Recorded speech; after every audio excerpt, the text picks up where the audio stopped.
नमस्कार दोस्तों, विमर्श के इस अंक में आपका स्वागत है। शतरंज में सबसे खतरनाक चाल कौन सी होती है? जब वजीर किसी मोहरे को मारता है? नहीं। क्या जब घोड़ा फोर्क मारता है? नहीं। सबसे खतरनाक चाल वह होती है जब पूरी बिसाती बदल दी जाए। जरा कल्पना कीजिए, आप लगातार 3 चुनाव जीत चुके हैं, आपके हर गांव में कार्यकर्ता है, हर बूथ पर आपका आदमी बैठा है, हर जातीय समीकरण आपके पक्ष में है, आपको पूरा भरोसा है अगला चुनाव भी आपका है। लेकिन एक दिन दिल्ली से आदेश आता है, आपकी सीट वही रहेगी लेकिन आपकी जनता बदल जाएगी। आपके सबसे मजबूत गांव अब किसी दूसरी लोकसभा में है, आपकी सबसे बड़ी ताकत अब किसी दूसरे उम्मीदवार की ताकत बन चुकी है और आपको कहा जाता है अब चुनाव लड़िए। दोस्तों, यही है परिसीमन। और अगर आने वाले दिनों में राष्ट्रीय स्तर पर परिसीमन लागू होता है तो राजस्थान की राजनीति शायद पिछले 50 सालों में पहली बार इतने बड़े बदलाव से गुजरेगी, क्योंकि इस बार लड़ाई नेताओं की नहीं होगी, लड़ाई नक्शे की होगी। अब मैं आपसे एक सवाल पूछता हूं, अगर आज चूरू लोकसभा से कुछ बड़े जाट बहुल इलाके अलग हो जाएं और उनकी जगह ऐसे इलाके जुड़ जाएं जहां चुनावी समीकरण बिल्कुल अलग हो, तो क्या होगा? क्या उम्मीदवार वही रहेगा? शायद हां। क्या पार्टी वही रहेगी? संभव है हां। लेकिन क्या जीतने का गणित भी वही रहेगा? यही से शुरू होता है राजस्थान की राजनीति का सबसे बड़ा खेल। दोस्तों, राजनीति में 2 तरह के नेता होते हैं। पहले जो जनता के मूड को पढ़ते हैं, दूसरे जो नक्शे को पढ़ते हैं। और इतिहास गवाह है, जो नेता नक्शा नहीं पढ़ता वह जनता को भी धीरे धीरे खो देता है, क्योंकि राजनीति में सिर्फ वोट नहीं बदलते, वोटों का भूगोल भी बदलता है। आज राजस्थान में 25 लोकसभा सीट है। राजस्थान वह नहीं है जो 1971 में था। जयपुर बदल गया, जोधपुर बदल गया, अलवर बदल गया, अजमेर बदल गया, सीकर, नागौर, चूरू, हनुमानगढ़, गंगानगर। जनसंख्या बदली, शहर बढ़े, नई कॉलोनियां बनी, नई तहसील बनी, नई सड़कें बनी, लेकिन राजनीतिक सीमाएं काफी हद तक वही रही। यही वजह है कि अब परिसीमन की चर्चा सिर्फ एक प्रशासनिक प्रक्रिया नहीं है, बल्कि राजनीतिक भूकंप की तरह हो रही है। लेकिन रुकिए, सबसे बड़ी गलती यही होती है। ज्यादातर लोग सोचते हैं परिसीमन का मतलब नई सीटें नहीं। नई सीटें इस कहानी का सबसे छोटा हिस्सा है। असल कहानी है नई सीमाएं। याद रखिए, अगर एक विधानसभा का सिर्फ 15% हिस्सा भी बदल जाए तो पूरा चुनाव बदल सकता है। अगर किसी संसद का सबसे मजबूत इलाका दूसरी सीट में चला जाए तो 5 साल की मेहनत एक सरकारी नोटिफिकेशन के बाद शून्य भी हो सकती है। और अगर किसी नेता को ऐसे गांव मिल जाएं जहां उसका संगठन पहले से मजबूत है तो वह बिना लहर के भी मजबूत स्थिति में आ सकता है। यही कारण है कि दिल्ली में बैठे राजनीतिक रणनीतिकार परिसीमन को चुनाव से भी बड़ा चुनाव मानते हैं। अब सवाल उठता है कि राजस्थान में सबसे बड़ा असर कहां होगा? क्या जयपुर, उदयपुर, कोटा, उत्तरी राजस्थान? दोस्तों, अगर मैं राजनीति, इतिहास, जातीय समीकरण और क्षेत्रीय प्रभाव तीनों एक साथ रखकर देखूं तो मेरी नजर में बार बार उत्तर राजस्थान पर जाकर रुकती है। क्यों? क्योंकि यही राजनीति सिर्फ पार्टी से नहीं, सामाजिक समीकरणों से चलती है। यही जाट राजनीति है, राजपूत राजनीति है, किसान आंदोलन का असर है, ओबीसी समीकरण है, दलित वोट निर्णायक है और कई ऐसे नेता हैं जिनकी ताकत पूरे राजस्थान में नहीं बल्कि एक खास भूगोल में सबसे ज्यादा है। और जब भूगोल बदलता है तो ताकत का केंद्र भी बदल जाता है। अब यहीं से शतरंज की असली बाजी शुरू होती है, क्योंकि अब आगे हम बात करेंगे उस बेल्ट की जहां परिसीमन सिर्फ सीमाएं नहीं बदलेगा बल्कि कई नेताओं का राजनीतिक भविष्य भी बदल सकता है। चूरू, नागौर, सीकर, हनुमानगढ़, गंगानगर। और यहीं से उठेगा इस पूरी कहानी का सबसे बड़ा सवाल। क्या नई बिसात पर सबसे बड़ा चेक राहुल कस्वां को मिलेगा या हनुमान बेनीवाल सबसे बड़ा वजीर बनकर उभरेंगे? उत्तर राजस्थान, जहां नई बिसात पर सबसे पहले होगी पहली चाल।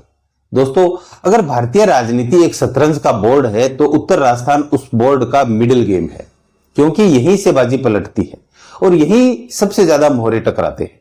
अब जरा राजस्थान का नक्शा अपने सामने रखिए। एक तरफ चूरू, दूसरी तरफ नागौर, फिर सीकर, हनुमानगढ़, गंगानगर, बीकानेर। ये सिर्फ जिले नहीं है, यह राजस्थान की सत्ता का पावर कॉरिडोर है। यही किसान आंदोलन की गूंज सबसे ज्यादा सुनाई देती है।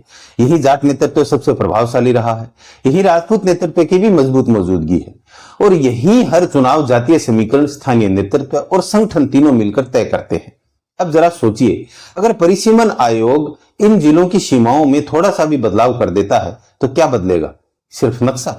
नहीं, पूरी राजनीति बदल जाएगी। सबसे पहले चूरू की बात करते हैं। चूरू सिर्फ एक लोकसभा सीट नहीं है, यह उत्तर राजस्थान की राजनीति का बैरोमीटर है।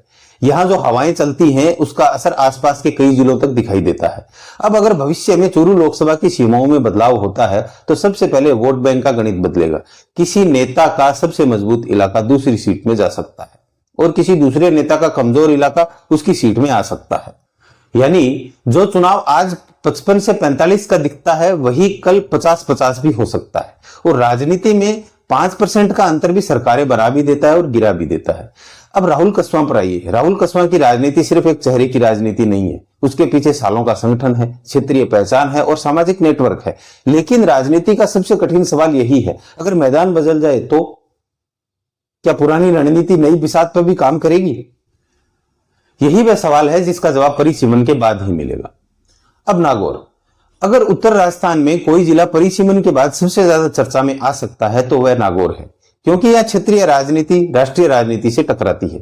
यही स्थानीय नेतृत्व अक्सर राष्ट्रीय दलों को चुनौती देता रहा है और यही एक नाम सबसे पहले सामने आता है, हनुमान बेनीवाल।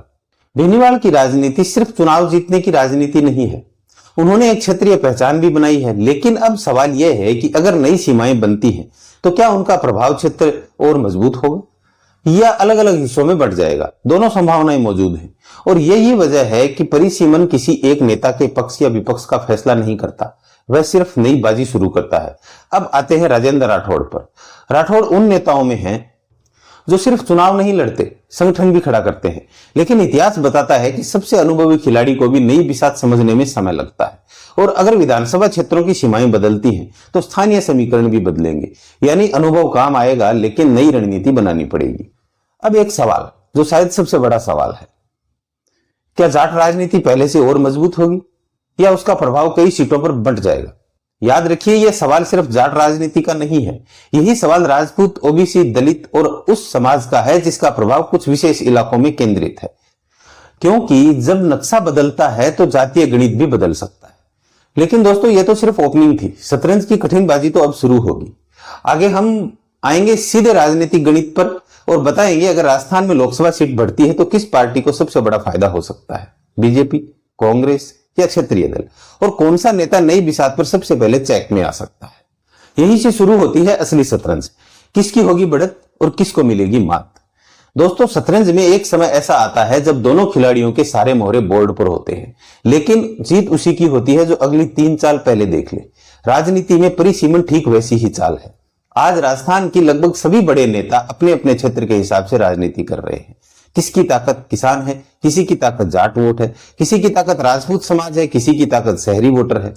लेकिन अगर परिसीमन के बाद इन सभी समीकरणों का संतुलन बदल गया तो राजनीति का पूरा गणित बदल जाएगा। अब सबसे बड़ा सवाल, बीजेपी की स्थिति क्या होगी?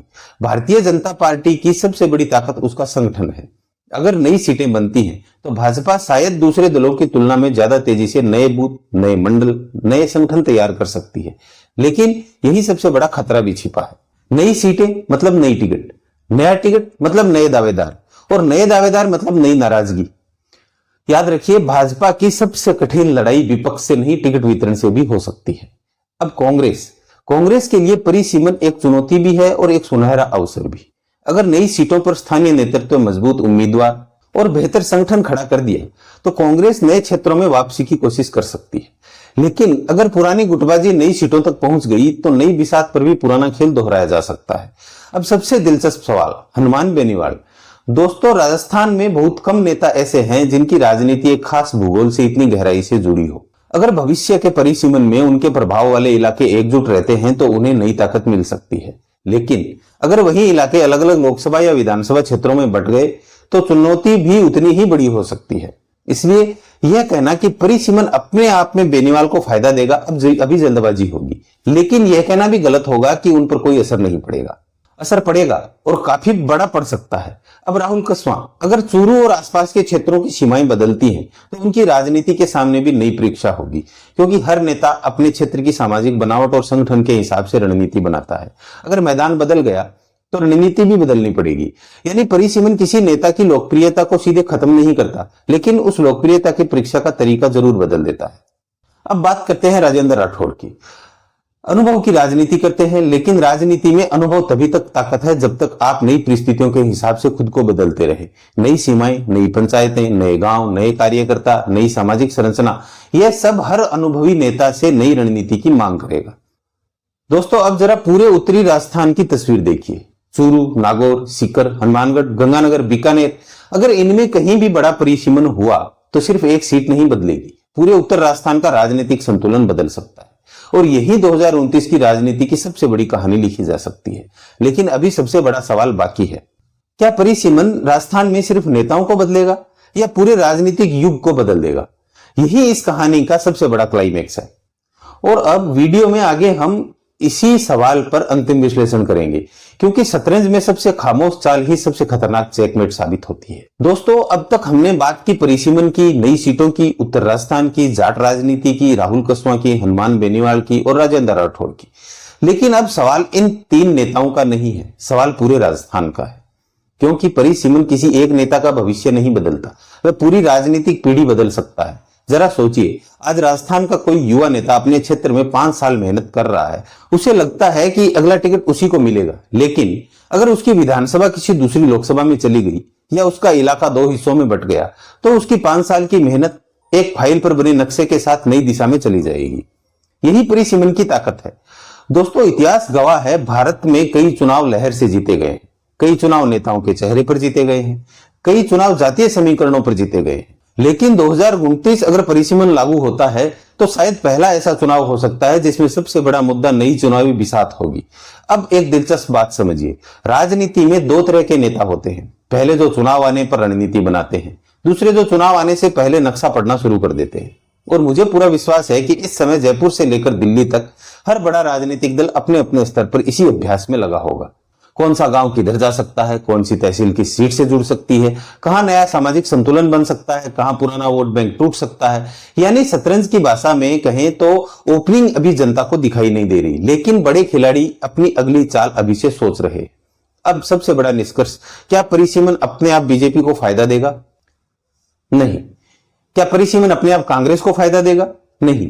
क्या यह अपने आप बेनीवाल या कसवा को या किसी एक नेता को जीत देगा? नहीं। परिसीमन सिर्फ सभी खिलाड़ियों को नई बिसात देता है। उसके बाद जीतता वही है जो सबसे पहले नई बिसात को समझ लेता है। याद रखिए, अगर उत्तर राजस्थान में सीमाएं बदली तो जाट राजनीति का स्वरूप भी बदल सकता है। अगर शहरी क्षेत्र बढ़े तो चुनावी मुद्दे भी बदल सकते हैं। अगर नई सीट बनी तो नए चेहरे भी उभरेंगे। अगर पुराने राजनीतिक किले नई सीमाओं में कमजोर हुए तो राजस्थान की राजनीति पहली बार नई पीढ़ी के हाथों में जाती हुई भी दिखाई दे सकती है। दोस्तों, आज की इस पूरी चर्चा का सार सिर्फ एक लाइन में, राजस्थान में लड़ाई अभी नेताओं की कम और नई बिसात की ज्यादा होगी। इसलिए जब भी परिसीमन आयोग अपना अंतिम नक्शा जारी करेगा, उस दिन सिर्फ सीटों की संख्या मत देखिए, यह देखिए कौन सा गांव कहां गया, कौन सी तहसील किस सीट में आई, किस नेता का मजबूत इलाका बचा और किसका बिखर गया। क्योंकि वहीं से 2029 की कहानी शुरू होगी। और अंत में शतरंज की एक बात जो राजनीति पर शायद सबसे ज्यादा लागू होती है, राजा कभी अपनी जगह नहीं बदलता, लेकिन बिसात बदल जाए तो राजा भी हार जाता है। अब देखना यह है कि जब राजस्थान में नई बिसात बिछेगी तो पहले चेक किसे मिलेगा और आखिरी में चेकमेट कौन करेगा।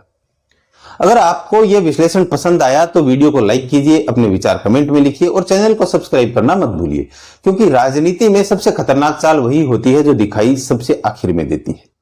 नमस्कार।